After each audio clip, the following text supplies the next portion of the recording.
दोस्तों आपका स्वागत है एक बार फिर से हमारे चैनल नोटबोर्ड में। तो दोस्तों आज की इस वीडियो में हम केमिस्ट्री क्लास 12 का जो सिलेबस होने वाला है सेशन 2025 और 26 के लिए दोस्तों वो देखने वाले हैं।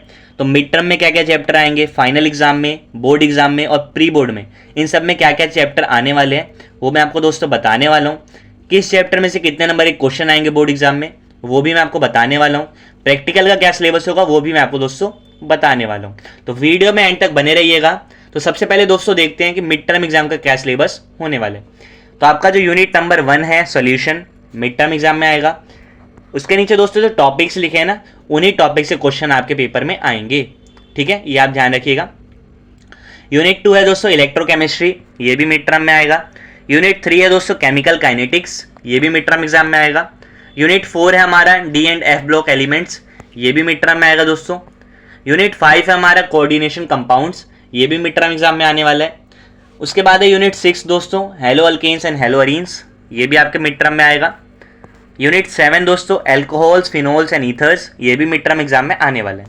तो ये जो 7 यूनिट है दोस्तों, यही आपके मिड टर्म एग्जाम का सिलेबस है जो आपको 6 सितंबर तक कंप्लीट करना है। और ये जो कंप्लीट सिलेबस है दोस्तों, ये आपके मिड टर्म एग्जाम में आने वाला है। ठीक है दोस्तों, अब मिड टर्म एग्जाम खत्म होने के बाद आपको क्या पढ़ना है, तो उसके बाद आपको पढ़ना है unit 8 aldehyde, ketones and carboxylic acid. फिर यूनिट 9 है दोस्तों अमाइंस। यूनिट 10 है बायोमोलिक्यूल्स। ये जो 3 यूनिट है ना दोस्तों, ये आपको मिड टर्म एग्जाम के बाद में पढ़नी है। ठीक है, और जो पूरा सिलेबस मैंने आपको बताया, पूरे जो 10 यूनिट आपको बताए, ये पूरा सिलेबस आपको 6 दिसंबर तक कंप्लीट करना है। और ये जो पूरा सिलेबस है यही आपके प्री बोर्ड एग्जाम में भी आएगा और आपके बोर्ड एग्जाम में भी आने वाला है। ठीक है दोस्तों, अब बात करते हैं चैप्टर वाइज वेटेज, किस चैप्टर से कितने नंबर के क्वेश्चन आने वाले हैं बोर्ड एग्जाम में और प्री बोर्ड एग्जाम में। ठीक है दोस्तों, तो चैप्टर 1 जो है उसमें 7 नंबर का आएगा। चैप्टर 2 है 9 नंबर का आएगा। चैप्टर 3 जो है 7 नंबर। Chapter 4 7 number. चैप्टर 5 हमारा वो भी 7 नंबर। चैप्टर 6 दोस्तों 6 नंबर। चैप्टर 7 भी 6 नंबर है। चैप्टर 8 हमारा 8 नंबर का है। चैप्टर 9 है दोस्तों वो 6 नंबर का है। और चैप्टर 10 है जो बायोमोलिक्यूल्स, वो 7 नंबर का है। इनका टोटल आप करेंगे तो 70 नंबर आपके बनने वाले हैं। तो ये दोस्त आपके वेटेज रहेगी कि किस चैप्टर से कितने नंबर के क्वेश्चन बोर्ड एग्जाम में आने वाले हैं। तो इसको आप ध्यान में रखिएगा दोस्तों। तो ये आपका पूरा जो सिलेबस मैंने आपको समझा दिया। अब क्वेश्चंस की बात करें तो अलग अलग तरह के क्वेश्चन आएंगे, आपको ये पता है। 70 नंबर का आपका थ्योरी का एग्जाम होता है, बाकी 30 नंबर प्रैक्टिकल के होते हैं। ठीक है, तो अलग अलग तरह के क्वेश्चन है, जैसे याद करने वाले, समझने वाले 28 नंबर का आएगा 70 में से। कॉन्सेप्ट अप्लाई करने वाला 21 नंबर का आएगा। और इवेल्युएट करके कई कॉन्सेप्ट को मिक्स करके नई चीज़ बना के करने का आपका जो क्वेश्चन है वो 21 नंबर का आएगा। तो ये आप इस पर ज़्यादा फोकस मत कीजिए, आप इस पर फोकस कीजिए कि किस चैप्टर से कितने नंबर के क्वेश्चन आने वाले हैं और कौन कौन से टॉपिक आने वाले हैं। तो आप उनको पूरा सा कंप्लीट कर लीजिए, तो आपको इसकी चिंता करने की ज़रूरत नहीं है। ठीक है दोस्तों, अब बात करते हैं प्रैक्टिकल का क्या सिलेबस है। तो यहाँ पर मैं आपको प्रैक्टिकल का सिलेबस दिखा दे रहा हूँ दोस्तों, ये आप देख सकते हैं।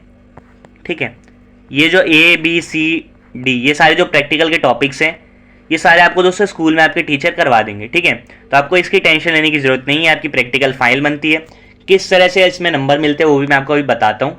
तो आप ये पहले सिलेबस देख लीजिए, अलग अलग यहाँ पे प्रैक्टिकल के टॉपिक्स हैं। तो इतने जो टॉपिक्स है दोस्तों, ठीक है, ये आपको मिड टर्म एग्जाम के लिए करने थे। उसके बाद वाले जो ये टॉपिक्स हैं ये आपको मिड टर्म एग्जाम के बाद करवाए जाएंगे। ठीक है, उसके बाद दोस्तों आपको एक प्रोजेक्ट बनाना होता है केमिस्ट्री के लिए, जिसके कुछ टॉपिक्स यहाँ पे लिखे हुए हैं। तो आप इनमें से किसी टॉपिक का प्रोजेक्ट बना सकते हैं। इसके अलावा भी आप कोई भी प्रोजेक्ट बना सकते हैं, लेकिन आपको जो है टीचर से अप्रूवल लेना ज़रूरी है। टीचर से आप पूछ सकते हैं कि मुझे ये टॉपिक पे बनाना है, अगर वो परमिट करते हैं, आपको परमिशन देते हैं, तो आप बना सकते हैं। ठीक है दोस्तों, तो ये आपका होता है पूरा प्रैक्टिकल में। अब प्रैक्टिकल की किस तरह से वेटेज है वो यहाँ पर बता रखा है, वो आप देख लीजिए। तो आपका एक्सपेरिमेंट होते हैं दोस्तों 3। पहला होता है वॉल्यूमेट्रिक एनालिसिस, 8 नंबर का होता है। दूसरा होता है सॉल्ट एनालिसिस वाला एक्सपेरिमेंट, ये भी 8 नंबर का होता है। और एक होता है कंटेंट बेस्ड एक्सपेरिमेंट, ये 6 नंबर का होता है।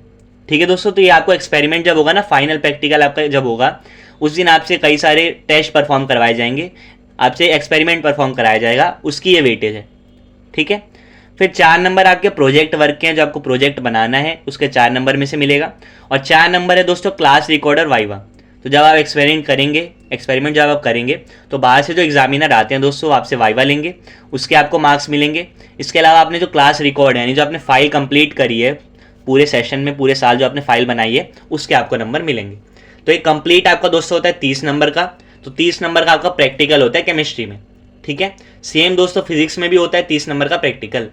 तो फिजिक्स का अगर आपको सिलेबस देखना है दोस्तों तो मैंने चैनल पे अपलोड कर लिया है, तो आप उसको जाके भी देख सकते हैं, ठीक है दोस्तों। तो ये आपका कंप्लीट सिलेबस है केमिस्ट्री क्लास 12 का सेशन 2025 और 26 के लिए। तो उम्मीद करता हूँ दोस्तों आपको सिलेबस अच्छे समझ में आ गया होगा कि आपको कितने चैप्टर मिड टर्म में पढ़ने हैं, कितने मिड टर्म के बाद पढ़ने हैं, ठीक है।